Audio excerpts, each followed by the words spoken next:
Pewaris terakhir sang presidir. Bab 10. Sketsa yang sama. Abraham mengemudikan kendaraannya menuju ke arah perusahaan Elling Group. Dia sangat yakin kalau di sana pasti ada Davan. Dia ingin sekali memberikan kejutan pada putranya itu. Pasti Davan akan senang sekali bila aku muncul di hadapannya secara tiba-tiba dan mengajaknya untuk jalan-jalan ke rumah Dedi. Abraham tersenyum-senyum sendiri sambil mengemudikan kendaraannya. Tidak lama kemudian, Abraham berbelok masuk ke dalam halaman perusahaan Elling Group. Abraham melangkah masuk ke dalam perusahaan tersebut yang sudah hampir 20 tahun tidak pernah lagi menginjakkan kakinya di perusahaan itu. Sejak peristiwa antara ayahnya dan keluarga Nyonya Elin, yang tak lain dan tak bukan adalah bibinya sendiri. Perusahaan Bibi kini semakin maju setelah sebelumnya mengalami keterpurukan. Aku yakin Bibi pasti sangat kerja keras untuk mengembangkan semua ini. Mohon maaf sebelumnya Tuhan. Apa ada yang bisa kami bantu? Ucap seorang karyawan pada Abraham yang masih mengagumi kemewahan perusahaan Nyonya Elin. Aku mau tanya, apa di sini ada karyawan yang sering membawa putranya kemari? Umur putranya itu kira-kira 5 tahun. Biasanya memang ada, tetapi itu tidak sering, hanya sesekali saja. Memangnya ada apa Tuhan menanyakan itu? Aku mencari seorang ibu tunggal dan putranya bernama Davan. Apa benar kalau dia bekerja di perusahaan ini? Oh, Ibu Maya maksud Tuan. Benar, beliau bekerja di sini, tetapi kebetulan beliau dan Nyonya Elin sedang keluar mengurus sesuatu yang penting. Kalau ada yang ingin disampaikan, boleh beritahu saya, biar saya nanti yang beritahu pada beliau. Aku hanya ingin bertemu dengannya. Kalau boleh tahu, kemana mereka pergi?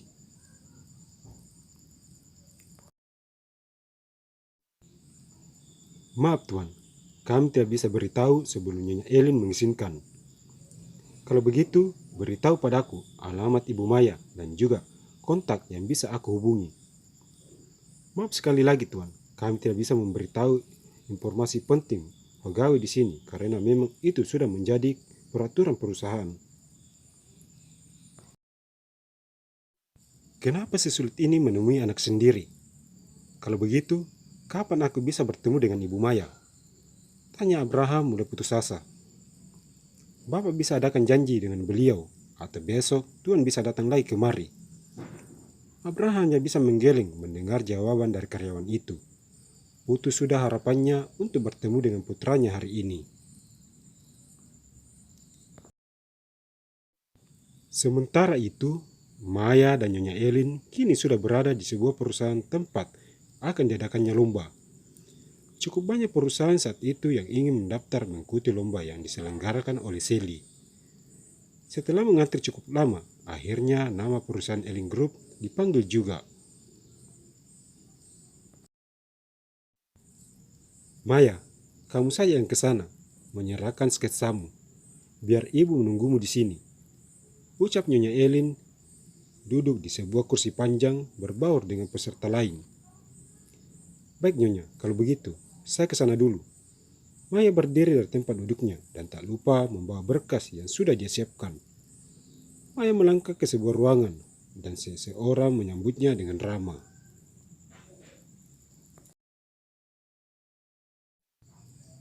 Perwakilan Elling Group? Tanya karyawan itu yang sedang berdiri di depan pintu masuk. Benar sekali. Apa saya boleh masuk menyerahkan berkas-berkas perusahaan kami? Ya, silakan ke sana. Tunjuk karyawan itu ke arah kursi kosong, di mana sudah ada seorang panitia yang duduk di depan meja.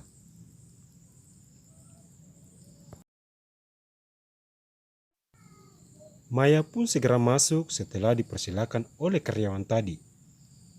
Permisi, apa saya boleh duduk? Ucap Maya sambil tersenyum. Silahkan, perkenalkan nama Anda dan dari perusahaan mana? Tanya petugas panitia tersebut pada Maya. Saya Maya, dari perusahaan Elling Group. Wow, perusahaan ternama dan paling diminati hasil desainnya. Terima kasih banyak atas pujiannya. Ini berkas-berkas kami. Semua sudah lengkap di sini sesuai dengan prosedur perlombaan. Baiklah kalau begitu, sebentar saya periksa dulu. Ucap sang panitia lalu mengambil map yang disodorkan Maya padanya. Dengan seksama, sang panitia itu pun memeriksa dengan detail satu persatu berkas yang baru saja diserahkan Maya. Hingga tiba-tiba sang panitia itu terhenti tatkala melihat sketsa gambar liontin desain Maya. Maaf Bu Maya, sepertinya desain liontin Anda ini mirip sekali dengan desain yang diserahkan oleh perusahaan permata hijau pada kami. Perusahaan permata hijau adalah perusahaan milik Mary, satu-satunya perusahaan atau saingan terberat dari perusahaan Elin Group selama ini. Tidak mungkin sama. Aku sendiri yang mendesain itu selama 3 hari dan belum pernah ada yang melihatnya kecuali saya dan Nyonya Elin. Protes Maya karena seolah-olah dia dicap mengkopi desain perusahaan permata hijau. Kalau ibu tidak percaya, coba lihat ini. Sang panitia itu pun mengarahkan layar handphonenya ke arah Maya.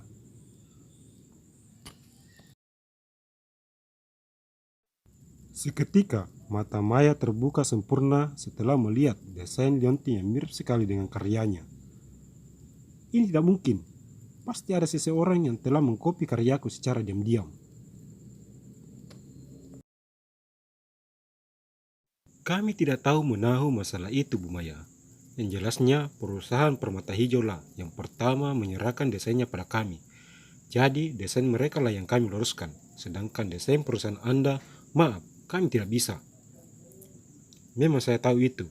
Kalau begitu, saya permisi. Maya mengambil map dari tangan panitia itu, lalu melangkah keluar. Pikirannya kacau. Langkahnya seakan goyah setelah mengetahui kalau desainnya sudah dikopi oleh seseorang. Maya, ada apa ini? Tanya Nyonya Elin sedikit bingung. Perusahaan kita tidak lolos, Nyonya. Ada orang yang sudah mengkopi hasil desainku, ucap Maya dengan tatapan kosong.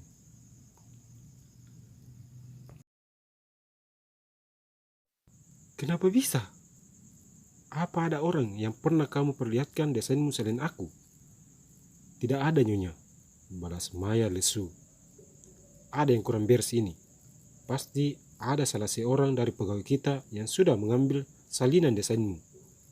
Ayo kita pulang dan periksa semua CCTV yang ada di kantor. Keduanya pun segera berdiri dan melangkah keluar dari bangunan itu. Kalau sampai aku tahu siapa pelakunya, entah hadiah apa yang akan aku berikan padanya, ucap Nyonya Elin yang saat itu sedang duduk bersama Maya di kursi penumpang. Sedangkan saat itu, mobil mereka dikemudikan oleh Pak Tio, supir pribadi Nyonya Elin. Setibanya di perusahaan, Nyonya Elin langsung keluar dari dalam mobil dan masuk ke dalam gedung perusahaan diikuti oleh Maya. Pak Budi, cepat ikut aku, panggil Nyonya Elin pada seorang sapam yang berdiri di depan pintu tanpa menghentikan langkah kakinya. Nyonya Elin, Maya, dan Pak Budi segera masuk ke dalam ruang pengendali CCTV. Sudah ada Tono di sana sedang memantau seluruh ruangan perusahaan. Melihat kedatangan Nyonya Elin, Maya, dan Pak Budi, Tono pun segera berdiri. Tono, cepat periksa rekaman CCTV 2-3 hari ini, perintah Nyonya Elin pada Tono. Baik, Nyonya. Tono pun mengerjakan sesuai dengan perintah Nyonya Elin. Tetapi sayang, rekaman itu hilang. Maaf, Nyonya. Sepertinya ada orang yang sudah sengaja menghapus rekamannya. Siapa pelaku di balik semua ini? Apa ini ada hubungannya dengan perusahaan permata hijau? Jangan lupa untuk terus dukung channel ini dengan cara memberi like, komen, share, dan subscribe. Terima kasih.